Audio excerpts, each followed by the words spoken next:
वेद प्रेमियों सुधीर श्रोताओं, संप्रति हम सब ऋग्वेद के सप्तम मंडल के 66वें सूक्त के 8वें मंत्र की व्याख्या में प्रवेश करने जा रहे हैं। मंत्र दृष्टारिष्ट वशिष्ठ मैत्रावरुण, छंद गायत्री, देवता मित्र वरुण। शीर्षक है मित्र वरुण सद्बुद्धि दें। अब संबंधित मंत्र का सर्वप्रथम सस्वर पाठ हो जाए। राजा हिरण्यजामतिर्यमभृकाजशवसे इयं विप्रा मेधसा तले। इस 8वें मंत्र में यह कथित है कि धन के साथ सद्बुद्धि आवश्यक। तो सद्बुद्धि जब तक नहीं रहेगी तब तक धन से गलत काम भी हो सकता है, उसका दुरुपयोग भी हो सकता है, विनाश भी हो सकता है। तो सद्बुद्धि का होना आवश्यक है। और यह भी आवश्यक है कि धन भी रहे, क्योंकि निर्धन का गुण तिरस्कृत होता है। निर्धन में कला हो तो वैसे ही निस्तेज रहती है जैसे सूर्योदय के समय दीपक की ज्योति। अभी कोई विशेषता हो किसी में, अगर वो मंत्री हो या प्रधानमंत्री हो, तो फिर थोड़ी सी बात उसकी बहुत बड़ी हो जाती है। और वही बात अगर किसी निर्धन में हो, लाचार में हो, तो वो कभी कभी लोग उसका तिरस्कार भी कर देते हैं। तो वैदिक भावना बड़ी संतुलित भावना है। उस समय धन के साथ सद्बुद्धि और सद्बुद्धि के साथ धन का होना और धन के साथ सद्बुद्धि का होना परम आवश्यक है। यह संतुलित विचार है। ऋषि का कथन है कि इयं मे मति, यह मेरी बुद्धि हिरण्य राया माने सुवर्णवत सुशोभित हो, सत्कर्म से युक्त हो, अविकाय शव से अहिंसक बल के लिए ही हो, उससे युक्त हो। अविकाय माने ना वृक के लिए, देखिए वृक माने भेड़िया होता है, तो अविकाय माने भेड़िए की तरह न हो। जैसे भेड़िया छिप कर शिकार करता है और चीर फाड़ डालता है शिकार को, तो अविक हो माने हिंसक न हो, अहिंसक बुद्धि रहे। बुद्धि जब अहिंसक नहीं रहेगी तो उससे लोकोपकार नहीं हो पाएगा, वो समाज के लिए घातक होगी। जैसे चोरों लुटेरों जेब कतरों में बड़ी बुद्धि होती है, बड़े बड़े देखते रह जाते हैं लेकिन वो अपना काम कर जाते हैं, लोग जान नहीं पाते हैं। तो भाई वह बुद्धि तो नहीं ठीक है। इसलिए विप्राह, हे ज्ञानियों, हे उत्तम विचार वाले देवताओं अथवा मनुष्यों, विप्र का अर्थ देखिए विशेष रूपेण प्रजानाति विप्र। जो ज्ञानी हो, विशेष रूप से जानता हो, वह विप्र है। वे लोग जो कि कहते फिरते हैं कि वेद जो हैं वह ब्राह्मणवादी हैं और एक जाति विशेष के लिए हैं, वो निश्चित ही अज्ञान से युक्त हैं। वेद उन्होंने नहीं पढ़ा है, नज़दीक से नहीं जाना है, नहीं तो यह ज्ञान न रह जाता। जैसे यहाँ विप्र है, विप्र एक जाति विशेष के लिए नहीं आया है। ऋग वेद में पुरुष सूक्त के अतिरिक्त और कहीं एक जाति विशेष से नहीं जोड़ा गया है। और मंत्र सभी किसी एक ऋषि के द्वारा नहीं देखे गए हैं और एक काल में नहीं देखे गए हैं। मंत्रों में समय का अंतराल हजारों साल तक का भी हो सकता है, इसलिए परिवर्तनशील है काल। तो हो सकता है कि कभी किसी मंत्र में जाति विशेष के लिए ब्राह्मण या विप्र आ गया हो।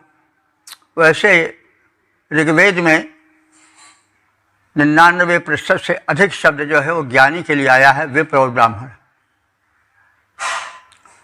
तो विप्राह माने हे ज्ञानियों, यम मेधसाते, मेध माने बुद्धि, यह मेरी बुद्धि जो है यज्ञ साधिका हो, यानी यज्ञ करने कराने में संलग्न रहे।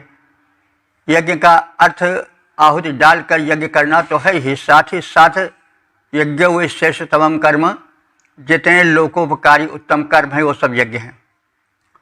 तो शुभ कर्मों को यज्ञवत हमारी बुद्धि करती रहे और धूमधाम से करती रहे। हे ज्ञानी मित्र और वरुण देव, यह मेरी बुद्धि अहिंसक बल से युक्त हो और शुभ कर्मों को यज्ञ रूप में करती रहे। सद्गुणों से परिपूर्ण हुई सुवर्णवत हमारी बुद्धि सुशोभित हो, ऐसी प्रार्थना है। हे ज्ञानी मित्र वरुण देव हो, ऐसी कृपा तुम्हारी सदा अहिंसक बल से पूरित हो यह बुद्धि हमारी शुभ कर्मों में निरत सदा यज्ञवत उन्हें करती जाए। आचरण भरी शोभन दिखे, सबके मन को अतिशय भाए। ओम वेद प्रेमियों सुधीर श्रोताओं, संप्रति हम सब ऋग्वेद के सप्तम मंडल के 66वें सूक्त के 9वें मंत्र की व्याख्या में प्रवेश करने जा रहे हैं। मंत्र दर्शा वशिष्ठ, मैत्रावरुण, छंद्र गायत्री और देवता मित्रावरुण। शीर्षक है सुख समृद्धि की कामना। अब संबंधित मंत्र का सर्वप्रथम सस्वर पाठ हो जाए। श्यामदेवमरुणते मित्रसौरिभः सह ईशां स्वश्च धीमहि। इस नवे मंत्र में भक्ति भरा जीवन हो और उसके साथ साथ समृद्धि भी हो। न तो समृद्धि ही पर्याप्त है और न मात्र भक्ति ही पर्याप्त है। तो भक्ति का अर्थ हुआ कि जीवन नम्र रहेगा, आस्तिक रहेगा, नास्तिक नहीं रहेगा। और समृद्धि इसलिए आवश्यक है कि भूखे भजन न होए गोपाला। धन वैभव नहीं रहेगा तो समाज में सत्कार नहीं होगा, एक कुंठा बनी रहेगी, जो कि वास्तविक बात है। तो इसलिए भक्त के साथ साथ समृद्धि भी आवश्यक है। तो देव मित्र वरुणा, हे मित्र और वरुण देव, सूर्य भी सहते श्याम। सूर्य कहते हैं विद्वान को और सूर्य कहते हैं सूर्य को, इसलिए अंतर थोड़ा समझे रहिए। सूर्य माने सूर्य और सूर्य माने विद्वान। तो सूर्य है, सूर्य भी सहयोगी तृतीया है। सूर्य भी सह, विद्वानों के साथ हम सब ते श्याम तुम्हारे बनकर रहें। ईशम स्वहचा, ईशम माने अन्न, स्व माने स्वर्गोपम सुख प्राप्त करें। तो हे मित्र और वरुण देव, हम विद्वानों की सत्संगत प्राप्त करते रहें और तुम्हारा गुणगान करते रहें तथा वैभवान बने रहें। तुम्हारी स्तुति से हम धन, वैभव, अन्न और स्वर्गोपम सुख प्राप्त करते रहें। हे मित्र वरुण देवता, सदा हम विद्वानों का संग करें करें सदा गुणगान तुम्हारा, भक्ति भाव से हृदय भरें। इसके साथ साथ ही भगवन हम सब वैभवान बने, स्वर्गोपम सुख प्राप्त करें, हम अन्न और धन खान बने। ओम वेद प्रेमियों सुधीर श्रोताओं, संप्रति हम सब ऋग्वेद के सप्तम मंडल के 66वें सूक्त के 10वें मंत्र की व्याख्या में प्रवेश करने जा रहे हैं। मंत्र दृष्टा वशिष्ठ मैत्रा वरुण, छंद प्रगाथ और देवता मित्र वरुण। शीर्षक है देवों की महिमा का कथन। अब संबंधित मंत्र का सर्वप्रथम सस्वर पाठ हो जाए। बहवः शोरदत्तगोऽप्यजह्वारदावृधाः त्रीणि जयजयबलविदधानि जयजयबलविश्वानि परिभूतिभिः। इस 10वें मंत्र में यह कथित है कि सूर्य वरुण मित्रादि देव महान हैं और वे हमें सुख धन वैभव प्रदान करते रहे। बहवः सूर्य चक्षुषः, बहुत से ये मित्र वरुणादि जो देव हैं वे सूर्य चक्षुषः, सूर्य माने सूर्य, चक्षुषः माने नेत्र के समान तेजस्वी हैं, यानी सूर्य के समान तेजस्वी हैं। ये जो बहुत से मित्र वरुणादि देव हैं वो सूर्य चक्षुषः, सूर्य के चक्षु अर्थात सूर्य के गोले की तरह बहुत तेजस्वी हैं। अग्नि जिह्वा, ये सब देव ऐसे हैं जिनकी जिह्वा अग्नि है। मतलब कि देवता जो हविष्यान्न हैं वो अग्नि की लपट रूपी जिह्वा से खाते हैं, यानी देवता स्वयं हविष्यान्न नहीं ग्रहण करते हैं, वरन अग्नि के माध्यम से ग्रहण करते हैं। इसलिए उन्हें अग्नि जिह्वा कहा गया है कि जिनकी जिह्वा अग्नि हो, अग्नि की लपट हो। तो हे अग्नि जिह्व देव, तुम ऋतावृता, ऋत माने सत्य होता है, ऋत माने यज्ञ भी होता है और जल भी होता है। तो तुम ऋतावृत हो, यानी सत्यशील और यज्ञ यानी शुभ कर्म के वर्धक हो, बढ़ाने वाले हो। विश्वानि त्रीणि विदितानि, विश्वानि माने संपूर्ण, त्रीणि माने 3 स्थानों को या लोकों को, विदितानि माने बढ़ाने वाले हो, संरक्षण देने वाले हो, नियंत्रित करने वाले हो। ये 3 लोक क्या हैं? द्विलोक, अंतरिक्ष लोक और भूलोक। इन तीनों लोकों का तुम रक्षण करने वाले हो, विकास करने वाले हो, उसमें व्याप्त हो।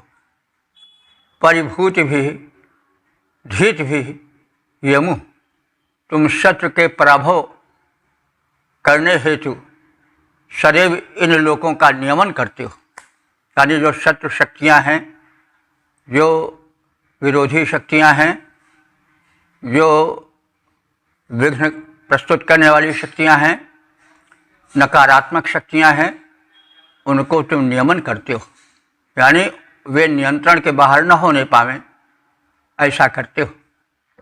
अनेक सूर्यों के समान तेजस्वी अग्नि रूप जिह्वा वाले यज्ञ के विस्तारक ये मित्र आदि देव विश्व के सभी 3 स्थानों द्विलोक, अंतरिक्ष लोक एवं भूलोक को अपनी विभूतियों के द्वारा नियंत्रित करते हैं और नकारात्मक शक्तियों का विनाश करते हैं। जो अमित सूर्य सम तेजस्वी ज्वाला जिह्वाधारी महान, जो अमित सूर्य सम तेजस्वी ज्वाला जिह्वाधारी महान, जो यज्ञों के विस्तारक हैं, मित्रादि देवता बल प्रधान देव, अंतरिक्ष महिमा मंडल, जो ये 3 स्थान कहते हैं, उनको अपनी विभूतियों से वश में कर शोभा पाते हैं। ओम वेद प्रेमियों सुधीर श्रोताओं, संप्रति हम सब ऋग्वेद के सप्तम मंडल के 66वें सूक्त के 11वें मंत्र की व्याख्या में प्रवेश करने जा रहे हैं। मंत्र दृष्टा ऋषि वशिष्ठ मैत्रा वरुण छंद प्रगाथ और देवता मित्र वरुण। अब इसका शीर्षक जान लें और सस्वर पाठ करें। शीर्षक है अर्यमादि देवों की महिमा। अब इसके पश्चात संबंधित मंत्र का सस्वर पाठ हो जाए। विजयदधः शरदम् मासमादहर यज्ञभक्तञ्जाग्रजम् अनाप्यम् वरुणो मित्रो अर्यजमाक्षत्रम् राजान आशत। इस 11वें मंत्र में यह कथित है कि मित्र वरुणादि जो देव हैं वो समर्थ हैं, साथ ही साथ परोपकारी भी। तो ये जो मित्रादि देव हैं वे शरदम मासम, शरद कहते हैं वर्ष को और मास कहते हैं महीने को। तो शरद ऋतु भी है, लेकिन जीवे में श्रद्धा शतम, सुनिए में श्रद्धा शतम, पश्चिम श्रद्धा शतम, अदीना श्याम श्रद्धा शतम, ये सब वेद में कहा गया है। और शरद माने वर्ष के लिए आया, हम 100 वर्ष तक देखें, 100 वर्ष तक सुने, 100 वर्ष तक जीवित रहें, 100 वर्ष तक अधीन न हो, किसी के आश्रय में न रहें, तो शरद माने वर्ष होता है। तो ये जो मित्रादि देव हैं ये सब शरदम माने वर्ष, मासम माने महीने को, आतहा और दिनों को, अक्तुम माने रात को, यज्ञम माने यज्ञ को, ऋषम माने वेद मंत्रों को, विदधु माने धारण करने वाले हैं, उनके ज्ञाता हैं, वेद मंत्रों के रहस्यों का पूर्ण ज्ञान इन्हें है। ऐसे राजाना माने सुशोभन, राजते इति राजा, जो सुशोभित हो वही राजा है। तो भाई शोभा कई प्रकार से आदमी की बढ़ती है, पद से बढ़ती है शोभा, शक्ति से शोभा बढ़ती है, और धन से भी शोभा बढ़ती है। तो शोभा कई प्रकार से बढ़ती है, विद्या से, बुद्धि से, और कितना भी रूपवान कोई क्यों न हो, लेकिन अगर उसके पास गुण नहीं है, धन नहीं है, बल नहीं है, बुद्धि नहीं है, विद्या नहीं है, पद नहीं है, तो उसको लोग नहीं देखेंगे। लेकिन जिसके पास धन है, बल है, विद्या है, बुद्धि है, पद है, वो भले ही कुरूप क्यों ना हो, सब उसकी ओर टकटकी लगाए देखेंगे। तो वो राजा है। और राजा शब्द किसे कहते हैं? राजते इति राजा, जो सुशोभित हो वही राजा है। तो भाई राजा शक्ति में, धन में, बल में, सब में श्रेष्ठ होता था, इसलिए वो सुशोभित होता था, इसलिए वो राजा कहा गया। तो जो अच्छा लगे या जिसकी ओर सब देखें वही राजा है। तो ये जो देवता हैं वो सुशोभित होते रहते हैं, इसलिए राजा हैं। अनाप्यम क्षत्रम आशत, ये अनाप्यम माने अप्राप्य, क्षत्रम माने बलों को, आशत माने बढ़ाते हैं। जो वर्ष, मास, दिन, यज्ञ, रात्रि और मंत्रों को धारण करने वाले हैं, ऐसे प्रकाशित अर्यमादि देव वीर हैं, अप्राप्य बल के स्वामी हैं और उस बल को लोकोपकार में लगाने वाले हैं, परोपकार करने वाले हैं, इसलिए ये राजा है। जो वर्ष, मास, दिन, रात, यज्ञ क्रम नित्य चलाने वाले हैं, जो वर्ष, मास, दिन, रात, यज्ञ क्रम नित्य चलाने वाले हैं, मंत्रों के धारक हैं तथा आलोक बिछाने वाले हैं, ऐसे अर्जमा देवगण हैं, वरवीर कहाने वाले हैं, अप्राप्य शक्तियाँ प्राप्त किए परहित में लगाने वाले हैं। ओ वेद प्रेमियों, सुधीर श्रोताओं, संप्रति हम सब ऋग्वेद के सप्तम मंडल के 66वें सूक्त के 12वें मंत्र की व्याख्या में प्रवेश करने जा रहे हैं। मंत्र दृष्टा वशिष्ठ मैत्रा वरुण छंद प्रगाथ देवता मित्र वरुणादि। शीर्षक है धन हेतु प्रार्थना। अब संबंधित मंत्र का सर्वप्रथम सस्वर पाठ हो जाए। तद्वा अद्यमनामहे सोक्तैः सूर उदिते यदोह देवरुणो मित्रो अर्यमाजोजमृतस्य रथः। इस 12वें मंत्र में यह कथित है कि सूर्योदय के साथ ही हम मैत्रा वरुण आदि देवों की प्रार्थना प्रारंभ कर देंगे, जिससे कि हमें इन समृद्धियों का प्राप्ति करना हो सके जो इनके सामर्थ्य में विधिवत सुरक्षित है। तो सूर्य उदिते, सूर्य माने सूर्य, सूर्य उदिते माने सूर्य के उदित होने पर, सूक्त ही माने सूक्तों के माध्यम से प्रार्थना करेंगे। सूर्योदय के समय सूक्तों के माध्यम से हम सब मित्र वरुण आदि देवों की प्रार्थना करेंगे और उस प्रार्थना द्वारा अद्य आज मना महे माने हम मनमाने धन का, यानी जो हमारा मन चाह रहा है उस धन को हम प्रार्थना माध्यम से उनसे प्राप्त करेंगे, उनसे याचना करेंगे। जिस धन को मित्र वरुण अर्यमा, मित्र वरुण अर्यमा आदि देव धारण करते हैं। ऋतस्य रक्षा यूयम, हे देव तुम सब ऋतस्य रक्षा, ऋत के पथ प्रदर्शक हो। ऋत क्या है? सत्य। ऋत यज्ञ को भी कहते हैं। तो सत्य मार्ग, ऋत मार्ग क्या है? जिससे कल्याण हो, क्योंकि सतपथगामी ही कल्याण प्राप्त कर सकता है। जो असत पथगामी है, जिसका रास्ता ही गलत है, वो मंजिल पर कैसे पहुंच सकेगा जहां उसके सुख स्वास्थ्य समृद्धि प्राप्त कर सके। तो ये जो देवता हैं वो ऋत माने सतपथ के, सन्मार्ग के पथ प्रदर्शक हैं। इसलिए हे देवों तुम सब उस धन को धारण करते हो जिस धन को हम चाहते हैं, और इसलिए उस मार्ग से जिससे चलकर धन धान्य सुख स्वास्थ्य प्राप्त किया जाए, उस पथ का प्रदर्शन तुम हम सबके हित हेतु करो।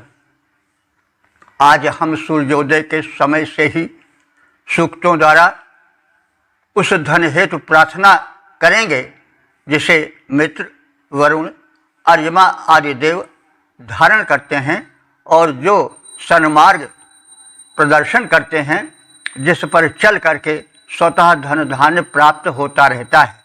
क्योंकि सन्मार्ग का बड़ा महत्व है। यदि हमारा रास्ता गलत होगा तो हमारी मंजिल गलत ही होगी। यदि हम अच्छे रास्ते से चलेंगे, जहाँ धन वैभव मिलेगा, पथ ठीक रहेगा, तो हम अपने अभीष्ट उद्देश्य को, अभीष्ट धन धान्य सुख सौभाग्य को प्राप्त कर सकेंगे। इसलिए देवताओं से प्रार्थना है कि आप हे देवगण हमें सन्मार्ग से ले चलो, जिसके द्वारा चलकर हम अभीष्ट सुख समृद्धि को प्राप्त कर सकें।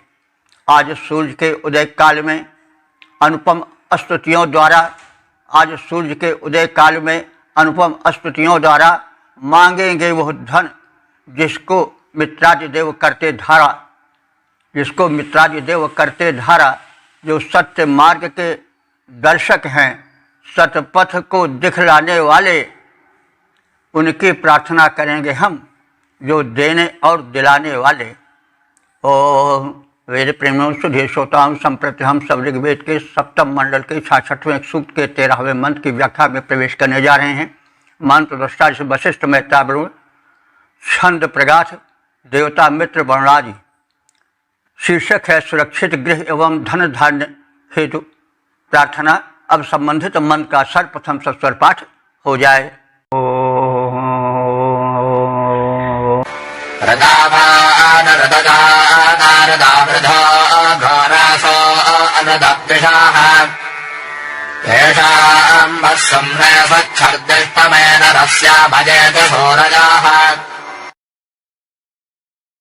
इस 13वें मंत्र में ज्ञानियों की संगत, संरक्षण एवं सुख समृद्धि भरा घर मिले, इस हेतु प्रार्थना की गई।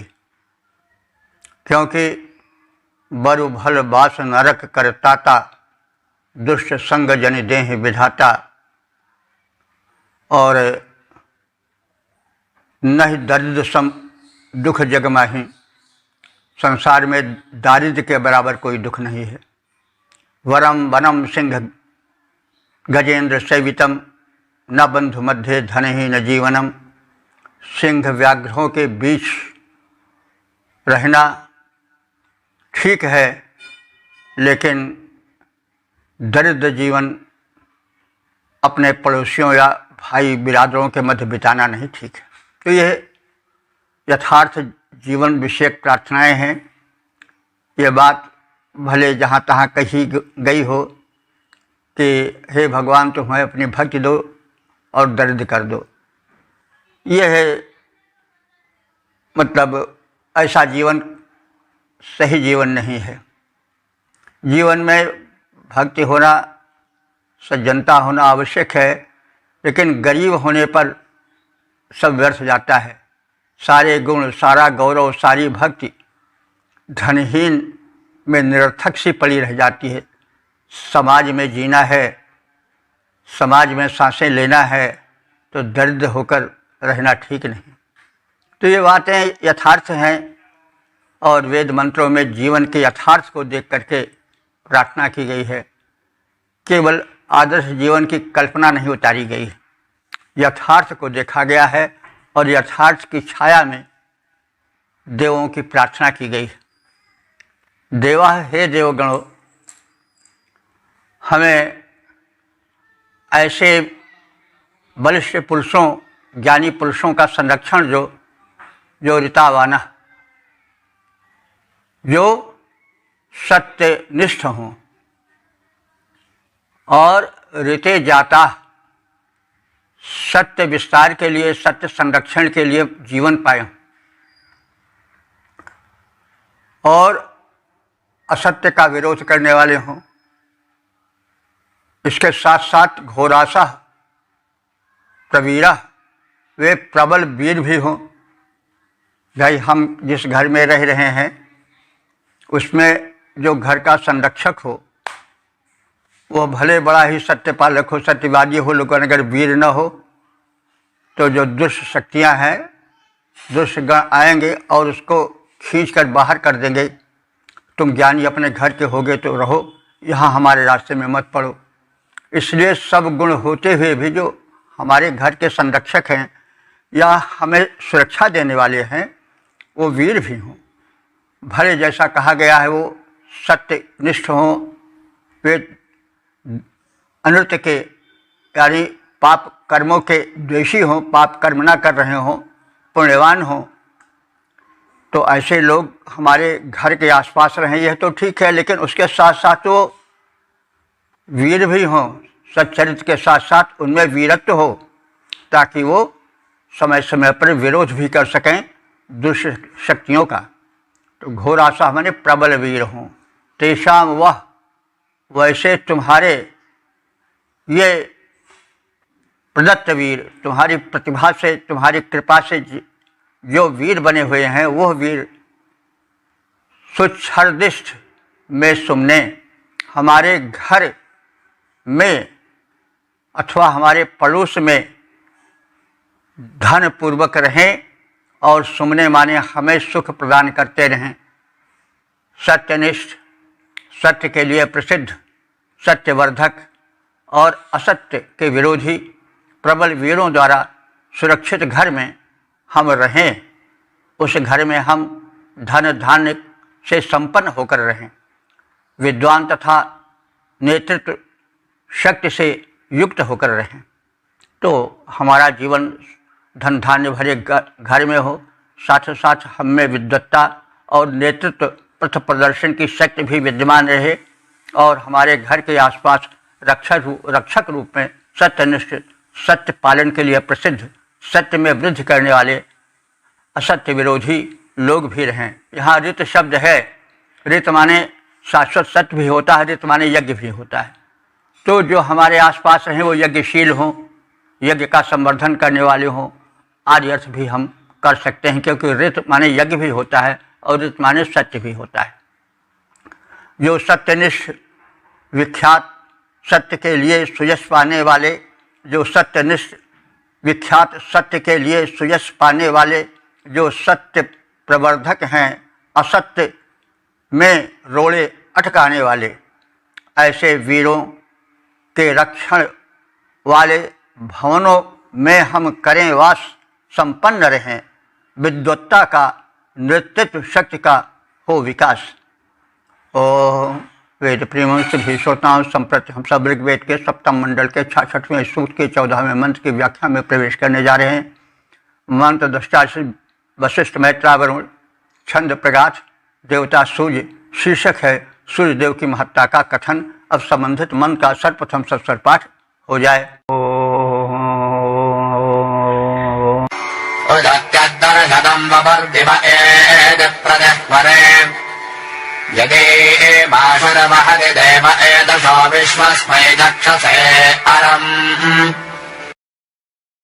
सूर्योदय के समय के सूर्य बड़े ही दर्शनीय होते हैं।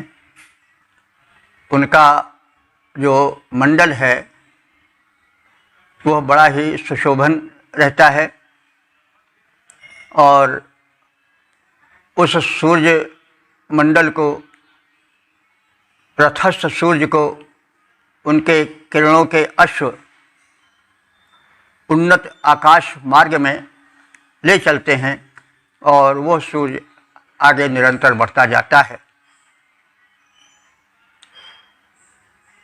कैत दर्शतम वपु, कैत माने वह, दर्शतम माने दर्शनीय, वपु माने शरीर। जो शरीर जो है, शरीर सूर्य का क्या होगा, उनका गोला होगा, सूर्यमंडल होगा।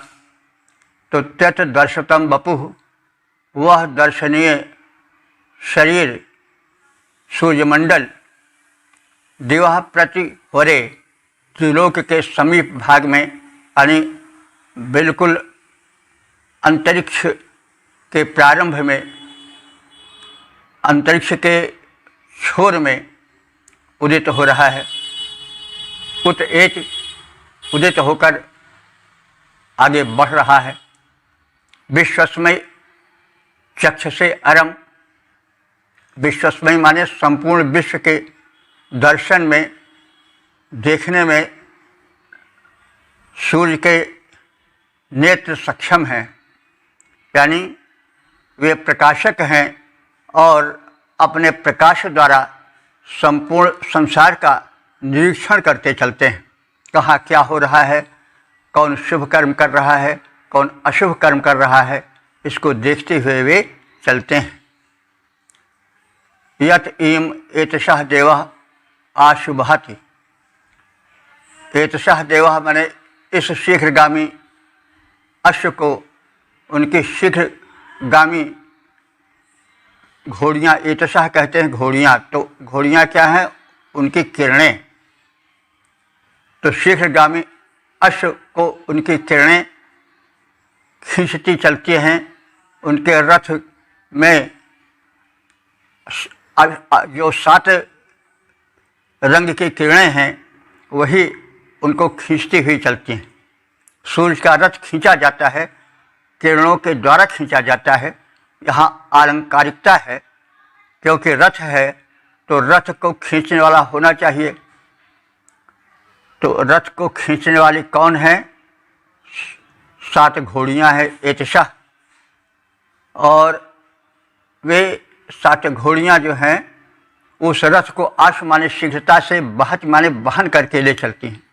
यानी सूर्य की किरणें 7 अश्व के सदृश हैं जो कि उसको शीघ्र वहन करते हुए चलती हैं। दर्शनीय सूर्यमंडल अंतरिक्ष में उदित हो रहा है। यह सूर्य संपूर्ण विश्व को देखने में समर्थ है। इस सूर्य की किरणों के अश्व उसके रथ को गतिशील बनाते हैं। अंतरिक्ष में अश्व उदित हो, अंतरिक्ष में सूर्य उदित हो रहा। दर्शनीय यह रविमंडल अंतरिक्ष में उदित हो रहा। दर्शनीय यह रविमंडल, यह समर्थ देखा करता है। व्यापक यह ब्रह्मांड सकल, इसके रथ में जुटे अश्व जो किरण रूप में छवि पाते हैं द्रुतगामी, बड़े वेग से इसके रथ को ले जाते। ओम वेद प्रेमियों, सुधी श्रोताओं, संप्रति हम सब ऋग्वेद के सप्तम मंडल के 66वें सूक्त के 15वें मंत्र की व्याख्या में प्रवेश करने जा रहे हैं। मंत्र दृष्टा वशिष्ठ मैत्रावरुण, छंद जो है वह पुनः उष्णिक और देवता सूर्य हैं। शीर्षक है सूर्य के अश्व। अब संबंधित मंत्र का सर्वप्रथम सस्वर पाठ हो जाए। कृष्ण जगतस्तुष्पतिम् समया विश्वमानजाः सप्तस्वसारस्वभिताजसौर्यम् वहन्ति हरितोरथे। इस 15वें मंत्र में कथित है कि सूर्य सर्वश्रेष्ठ देव हैं। गगनमंडल में ऊपर चढ़कर वे संपूर्ण जड़ जंगम जगत को देखते चलते हैं, निरीक्षण करते चलते हैं और उनके रथ को सगी बहन की तरह किरणें चलाती हैं, खींचती हैं। तो शीर्षण सबके मुख्य शिरस्थानीय देवता सूर्य तत्ससुः जगतः पतिम। तत्ससुः माने जो स्थिर है अर्थात जड़ है, और जगतः माने जो जंगम है, चलने वाला है। उस पूरे संसार के पति माने स्वामी हैं। तो तत्ससुः माने जड़ और जगतः माने जंगम। देखो, हम लोग संसार को जगत कहते हैं, लेकिन जगत क्यों कहते हैं कि वह गच्छति जगतः, वो टिकाऊ नहीं है, वह चलता रहता है। यहाँ प्रतिक्षण परिवर्तन होता रहता है। इस संसार में प्रतिक्षण परिवर्तन होता रहता है, और इसलिए भी जगत है। और जगत इसलिए भी है कि जो प्राणी हैं वो जंगम हैं। जंगम माने चलने वाले हैं। प्राणी दो प्रकार के हैं, एक जड़ हैं जैसे वृक्ष लतादि, वे चल फिर नहीं सकते हैं लेकिन हैं प्राणी, उनमें जान है। और एक जगत ऐसा है जो कि चलता फिरता है, जैसे मनुष्य, पशु, पक्षी आदि। तो इस प्रकार से जगत दो स्वरूपों में बटा है। एक तत्सुषः है यानी जड़ है, और एक जगतः माने जंगम यानी चलने वाला है। तो इस प्रकार से जड़ और जंगम दोनों प्रकार के संसार के या संसारी जीव के पति माने स्वामी सूर्य देवता हैं। और रथे सूर्यम, सूर्य देव अपने रथ पर स्थित होकर चलते हैं। किस लिए चलते हैं? सुविताय, विश्व के कल्याण के लिए। सूर्य सबसे बड़े कल्याणकारी देवता हैं, स्वयं जलते रहते हैं। किस लिए? लोगों को प्रकाश देने के लिए, लोगों को ऊष्मा देने के लिए। तो जलते हुए, तो वो कितना महान है जो दूसरे के लिए जलता हो। अपने लिए तो सभी कष्ट उठाते हैं, जलते हैं, लेकिन जो दूसरे के लिए जले, सूरज रे जलता रहे हज़ारों की रोशनी के लिए, हज़ारों के जिंदगी के लिए, तो सूर्य जो है वह सबसे बड़ा परोपकारी देव है, क्योंकि वह कष्ट उठाता है, जलता है, अपने लिए नहीं दूसरों के लिए, और वह सदैव आगे चलता रहता है, रथ पर चलता रहता है, जलता हुआ चलता रहता है। किस लिए चलता रहता है? कि सुविताए, विश्व के कल्याण के लिए, दुनिया भर की भलाई के लिए, प्रकाश और ऊष्मा के लिए। विश्वम रजसः समय, विश्वम माने संपूर्ण, रजह माने लोक के समीप से वह गुजरता है, यानी संपूर्ण लोकों को प्रकाश देता है। किसी लोक को, किसी स्थान विशेष को ही नहीं प्रकाशित करता, वह सबका हितैषी है, इसलिए सबका ध्यान रखता है, जलता हुआ चलता है। और उसके रथ को कौन खींचते हैं? स्वसारा। स्वसारा कहते हैं सगी बहन को। सगी बहन की तरह कौन? सप्तहरितः, 7 घोड़ियाँ, किरण रूपी घोड़ियाँ, आवाहन माने वहन करती हैं, खींचती हैं। तो सगी बहन की तरह 7 घोड़ियाँ सूर्यदेव के रथ को खींचती चलती हैं। सबके शीर्ष भाग में स्थित, सबके वंदनीय रथारूढ़ सूर्य को विश्व कल्याण के लिए उनके रथ को बहनों जैसी, सगी बहनों जैसी किरण रूपी 7 घोड़ियाँ संपूर्ण विश्व में उन सूर्य देवता के रथ को ले जाती हैं। तो 7 घोड़ियाँ वही सप्तरंगी किरणें होती हैं। रंग जो है वो सूर्य की किरणों से मिलता है। जो भांति भांति के रंग रूप हम देखते हैं वो सूर्य के 7 किरणों की देन है, क्योंकि उनमें 7 रंग रहता है, सप्तरंगी इसलिए वो कही जाती हैं। सबके शीर्ष भाग में स्थित रविमंडल है शोभा पाता, सबसे वंदित रथारूढ़ वह सभी ओर है देखा जाता। 7 किरण की 7 घोड़ियाँ द्वारा रथ है खींचा जाता, करता है जग का मंगल जो जड़ जंगम में बटा दिखाता। करता उस जग का मंगल जो जड़ जंगम में बटा दिखाता। ओम वेद प्रेमियों, सुधीर श्रोताओं, संप्रति हम सब ऋग्वेद के 7वें मंडल के 66वें सूक्त के 16वें मंत्र की व्याख्या में प्रवेश करने जा रहे हैं। मंत्र दृष्टा वशिष्ठ मेहतावरुण, देवता सूर्य, छंद गायत्री और शीर्षक है 100 वर्षों तक सूर्य दर्शन की कामना। अब संबंधित मंत्र का सर्वप्रथम सस्वर पाठ हो जाए। तच्चक्षुर्देवहितं शुक्रमुच्चरत् पश्येम शरदः शतं देवेम शरदः शतम्। इस 16वें मंत्र में कथित है, सूर्यदेव से प्रार्थना है कि वे कम से कम 100 वर्षों के स्वस्थ जीवन मनुष्य जिएं। तो 100 वर्षों के स्वस्थ जीवन की कामना है, तदर्थ प्रार्थना है। तथ देव हितम शुक्रम चक्षु, वह देवता समस्त संसार को अपने तेज भरी दृष्टि से देखता है। वह बलवान विश्व के आँख जैसा है, क्योंकि सूर्य न हो तो संसार के प्राणियों में ज्योति नहीं आवेगी। ज्योति या नेत्रों की दर्शन शक्ति सूर्य के कारण ही है। सूर्य नहीं रहते तो अंधेरा छा जाता है, तो अंधेरे में कुछ नहीं देख मिलता है।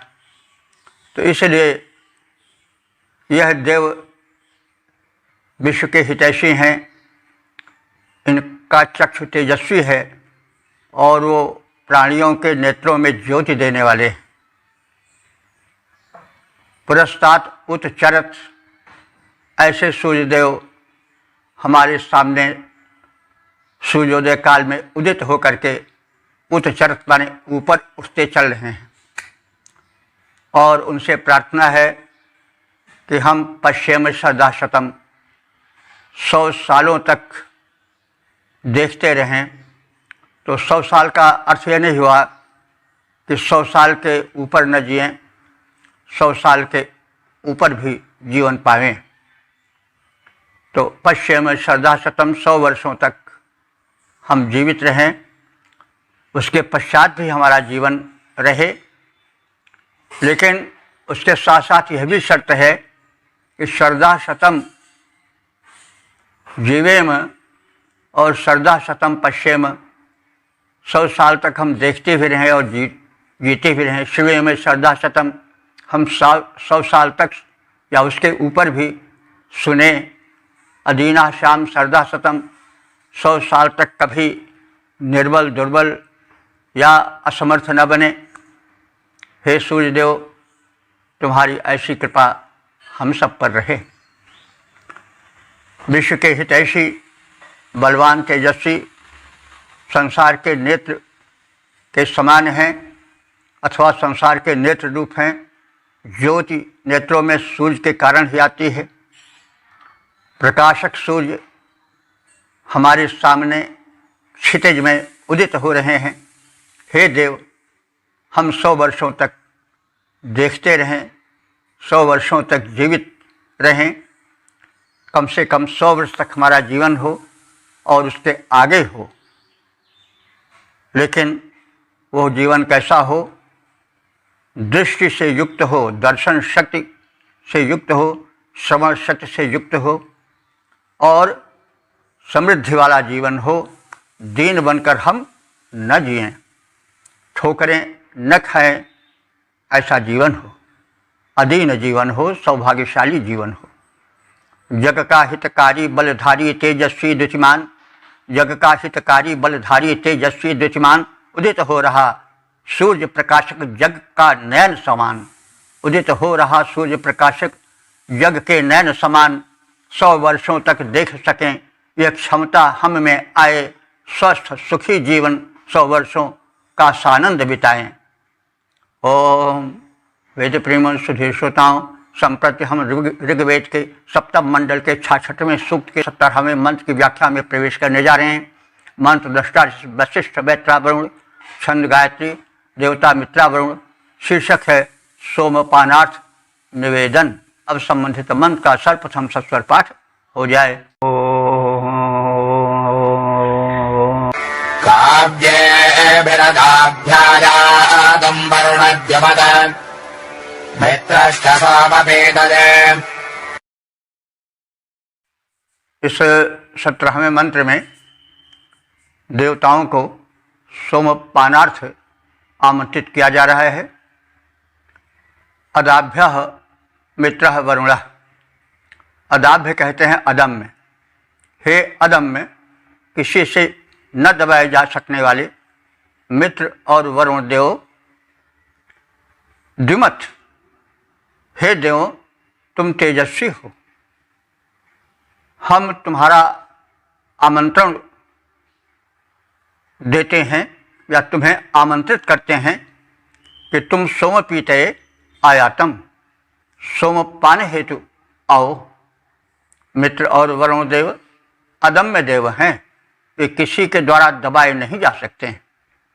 वे दोनों देव तेजस्वी हैं। उनसे प्रार्थना है कि हे उभय देव, तुम दोनों यजमान के निकट सोमपान हेतु पधारो। सोमपान एक मधुर पेय है जो कि सर्वाधिक प्रिय था ऋग्वेद के समय का, और यह बड़ा पौष्टिक होता था और बड़ा ही सुस्वादु होता था। इसलिए देवताओं के प्रिय पेय के रूप में, नैवेद्य के रूप में इसे प्रस्तुत किया जाता है।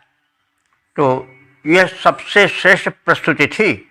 इसीलिए सोमपान को सर्वश्रेष्ठ पेय मानकर, सर्वश्रेष्ठ नैवेद्य मानकर देवताओं से प्रार्थना की गई है।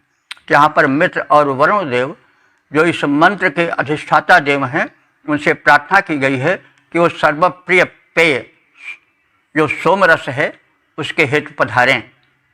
तेजस्वी हैं मित्र वरुण देवता अदम्य हमारे निकट पधारें, सोमपान के हेतु कृपा उर्धारे। वेद प्रेमियों, सुधीर श्रोताओं, संप्रति हम सब ऋग्वेद के 7वें मंडल के 66वें सूक्त के 18वें मंत्र की व्याख्या में प्रवेश करने जा रहे हैं। मंत्र दृष्टा ऋषि हैं वशिष्ठ, मैत्रा, वरुण। छंद गायत्री, देवता मित्रा, वरुण। शीर्षक है सोमपानार्थ आमंत्रण। अब संबंधित मंत्र का सर्वप्रथम सस्वर पाठ हो जाए। दिवाधामघनवरुणमित्रश्चाजातमद्रुहा पिबतं सोममातुजी। इस 18वें मंत्र में यह प्रार्थना की गई है कि मित्र और वरुण ये दोनों देव आएँ और सोमपान करें। प्रथम इनकी विशेषता बताई जा रही है, इनका स्वभाव बताया जा रहा है कि ये देवद्वय अद्रुहा माने किसी से द्रोह नहीं रखते। ये दोनों मित्र और वरुण देव अद्रुह हैं, माने किसी से द्रोह करने वाले नहीं हैं। द्रोह एक व्यक्ति का दोष है जो उसे क्षीण बना देता है, उसे हीन बना देता है, उसे निंद्य बना देता है। तो ये दोनों श्रेष्ठ देव हैं, तेजस्वी देव हैं, लेकिन तेजस्वी श्रेष्ठ देव होने के बावजूद भी वे किसी से अकारण द्रोह करने वाले नहीं हैं। ऋता वृथा, हे देवद्वय, तुम सत्य की वृद्धि करने वाले हो। सत्य तुम्हारे कारण वर्धित होता है और असत्य दबता जाता है, जो बहुत बड़ी विशेषता है तुम दोनों के चरित्र की, स्वभाव की। दिवा धाम भी, तुम द्विलोक के अपने स्थानों से आयातम आओ, ऐसी प्रार्थना है। हमारे इस यज्ञ भूमि पर तुम दोनों द्विलोक से आओ। आतुजी, और इसके साथ साथ शत्रुओं का नाश करते हुए। आतुजी माने शत्रु विनाशक, क्योंकि यज्ञ में बाधा डालने वाले लोग बहुत हैं, शुभ कर्म में बाधा डालने वाले बहुत से लोग हैं। वे शुभ कर्म नहीं होने देते हैं, वे विघ्न डालते रहते हैं।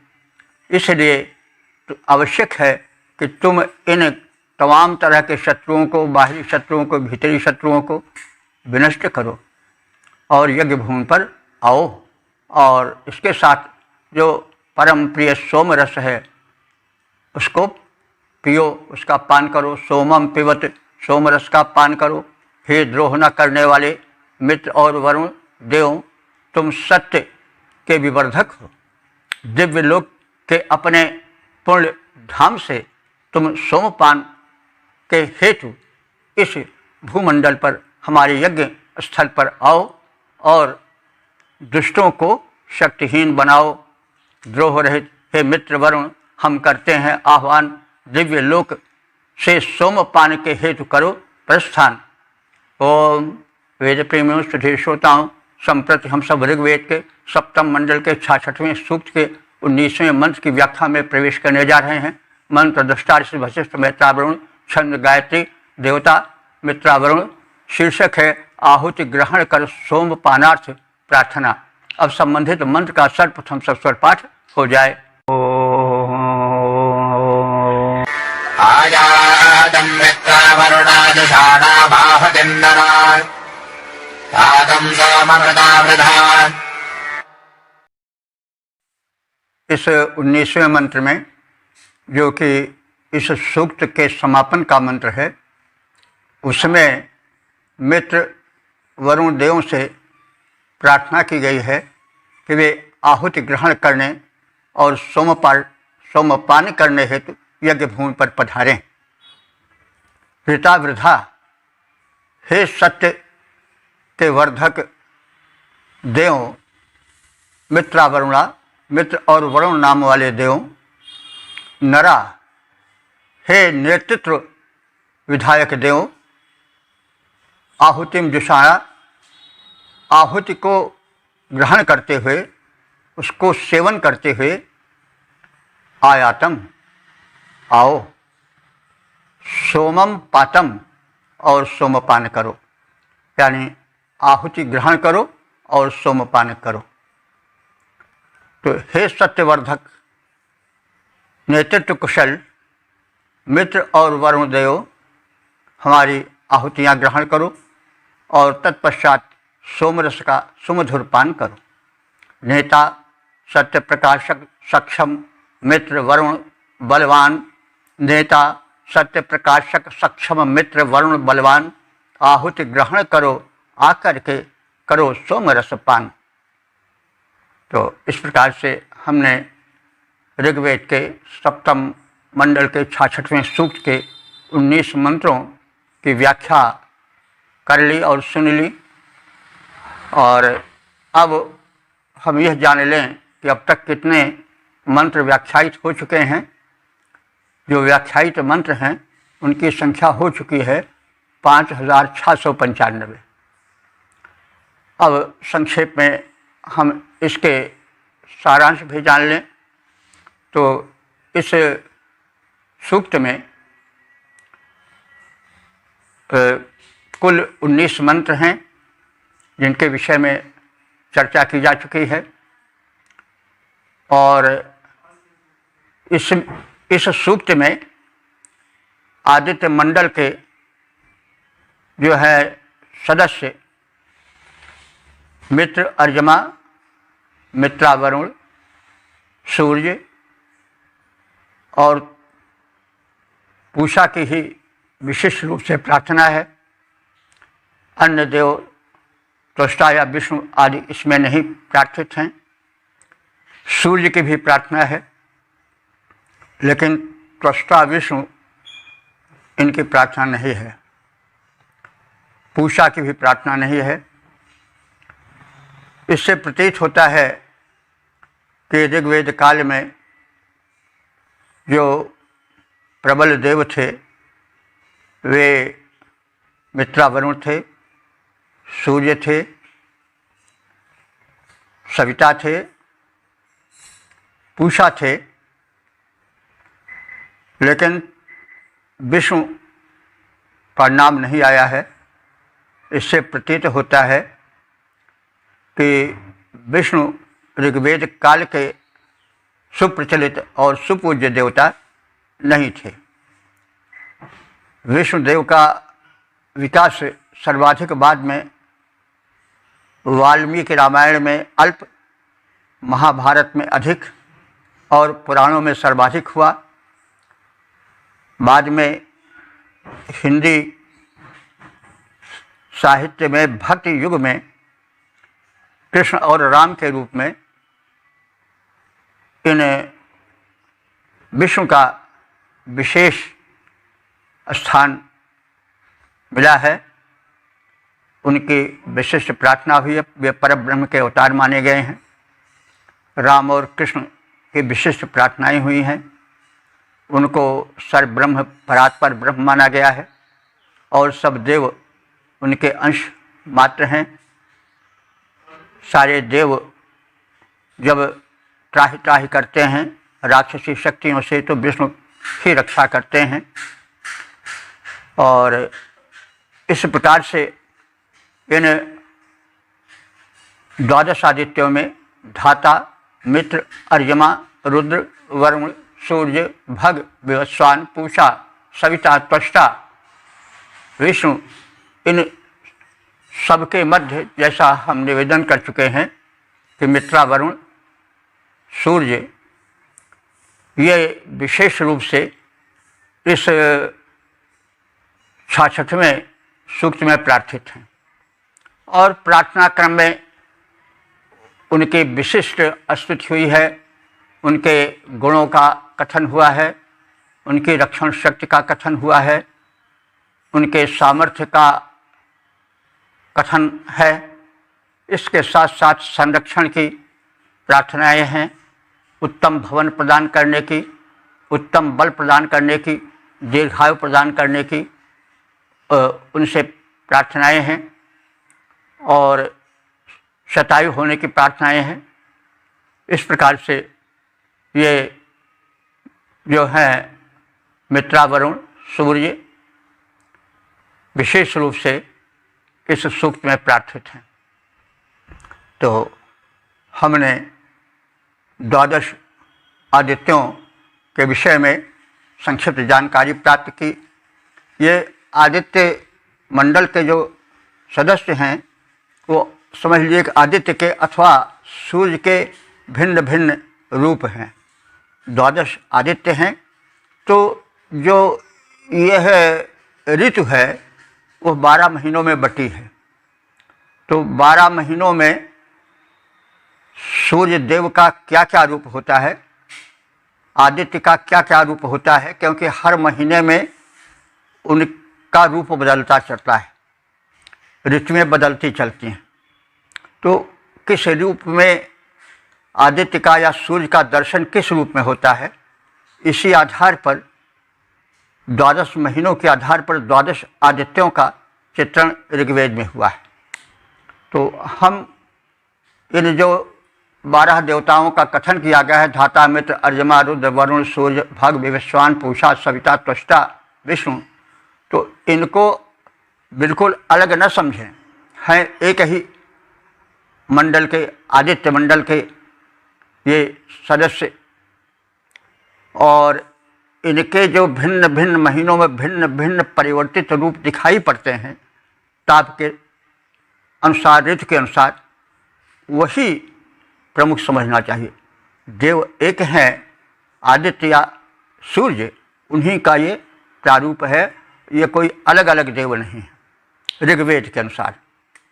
और इन्हीं की प्रार्थनाएं की गई हैं। 12 रूपों में 12 महीने के अनुसार इनका प्रारूप सुनिश्चित है। और ये जो आदित्य हैं ये 12 इसी आधार पर चित्रित हैं। तो आदित्य ही के ये प्रारूप हैं भिन्न भिन्न, इस रूप में हमें समझना चाहिए। और हमें वेदार्थ को समझकर भारतीय संस्कृति का ध्वजवाह बनना चाहिए। भारतीय संस्कृति विश्व की सबसे प्राचीन संस्कृति है और लोक कल्याण को लेकर चली है। इसमें देश विशेष के हित का नहीं, वरन संपूर्ण जगत के कल्याण की कामनाएं हैं। आदित्य पृथ्वी को भी कहा जाता है। आदित्य का अर्थात जो खंडित न हो, तो पृथ्वी अखंडित है और इन्हीं से संबंधित ये देव हैं। हमने खंडित कर लिया है, तो दाता ने, विधाता ने तो सबको, इस पूरी पृथ्वी को एक रूप बनाया, अखंडित बनाया। हमने उसे चीन, जापान, पाकिस्तान, ईरान के रूप में देखा। तो वेद का संदेश है कि आदित्य, इस पृथ्वी को, इस देव माता को एक समझो और उसे खंडित मत करो। हाँ, जैसे एक राष्ट्र में भिन्न भिन्न प्रांत होते हैं, लेकिन उनमें द्वेष भाव नहीं रहता है, वो एक अंग के रूप में है। विभाजन होने पर भी उनमें एक रूपता है। वैसे इस भूमंडल पर, इस आदित्य पर, पृथ्वी पर जो तरह तरह के देश फैले हुए हैं, जिनके भिन्न भिन्न नाम हैं, उनमें एकत्व होनी चाहिए। यह वेद का संदेश है। वे भिन्न नाम से अगर संबोधित हैं, चीन से, जापान से, रूस से, अमेरिका से, तो ये पृथ्वी को माता माने, अखंडित माने, और इनसे और परस्पर जो देश विभक्त दिखाते हैं, उनमें परस्पर द्वेष भाव रखने की चेष्टा न करें और नाहक रक्तपात न करें, नाहक संहार न करें। यह वेद का संदेश है। और वेद के जो मतलब गूढ़ रहस्य हैं, उनको समझें। हम एक अल्प प्रयास कर रहे हैं,